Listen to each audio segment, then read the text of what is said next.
ಇಂತೆನ್ನುತ್ತಾರೆ ಸರ್ವೇಶ್ವರ, ನೀವೇ ನನಗೆ ಸಾಕ್ಷಿಗಳು, ನನ್ನಿಂದ ಆಯ್ಕೆಯಾದ ನನ್ನ ದಾಸರು.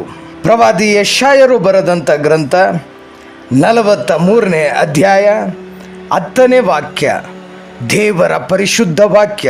ಪ್ರಾರ್ಥಿಸೋಣ.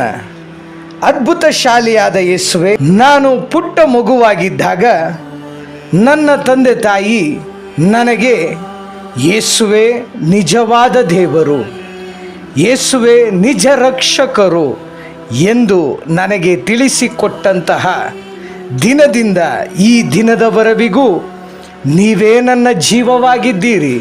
ಈ ನನ್ನ ಬಾಳಿನಲ್ಲಿ ಬಂದೊದಗಿದಂತಹ ಎಷ್ಟೋ ಕಷ್ಟ, ಹಿಂಸೆ, ನೋವು, ಹತಾಶೆ, ನಿರಾಶೆ, ಅನಾರೋಗ್ಯ, ಏಕಾಂತ, ಗೊಂದಲದ ಪರಿಸ್ಥಿತಿಗಳಲ್ಲೂ ನಾನು ನಿಮಗೆ ಮೊರೆ ಇಟ್ಟಾಗ, ಕಣ್ಣೀರಿನಿಂದ ನಿಮ್ಮನ್ನು ಕೂಗಿದಾಗ ನೀವು ನನ್ನ ಬಾಳಿನಲ್ಲಿ ಅದ್ಭುತ ಕಾರ್ಯಗಳನ್ನು ಮಾಡಿ ನನ್ನನ್ನು ಕಾಪಾಡಿದ್ದೀರಿ.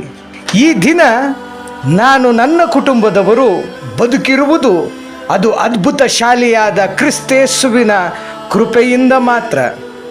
ನಾನು ನನ್ನ ಕುಟುಂಬವೇ ಯೇಸುವಿನ ಅದ್ಭುತ ಕಾರ್ಯಕ್ಕೆ ಜೀವಂತ ಸಾಕ್ಷಿ. ನನ್ನ ಮತ್ತು ನಿಮ್ಮ ಬಾಳಿನಲ್ಲಿ ಇಷ್ಟೊಂದು ಅದ್ಭುತ ಕಾರ್ಯಗಳನ್ನು ಮಾಡಿ ನಮ್ಮ ಕುಟುಂಬವನ್ನು, ನಮ್ಮನ್ನು ರಕ್ಷಿಸಿದ ಯೇಸುವಿಗೆ ಉಸಿರಿರುವ ದಿನವೆಲ್ಲ ಕೂಗಿ ಹೇಳೋಣ, ಯೇಸುವೇ ನಿಮಗೆ ಸ್ತೋತ್ರ. ಆಮೆನ್.